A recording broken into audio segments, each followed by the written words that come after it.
রাগের মাথায় আপনি সন্তানকে বললেন তুই মর, ফেরেশতারা বলল আমিন। তোর ভবিষ্যৎ অন্ধকার, ফেরেশতারা বলল আমিন। রেগে মেগে আপনি আপনার মেয়েকে বললেন জীবনেও তোর কপালে স্বামীর ভাত জুটবে না, ফেরেশতারা আবারও বলল আমিন।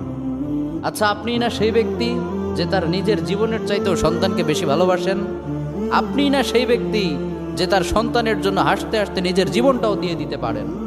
আপনি না সেই ব্যক্তি যে আল্লাহর কাছে নিজের চাইতেও সন্তানের জন্য বেশি দোয়া করে? তাহলে কি করে নিজের হাতে নিজের সন্তানের এত বড় ক্ষতি করতে পারলেন?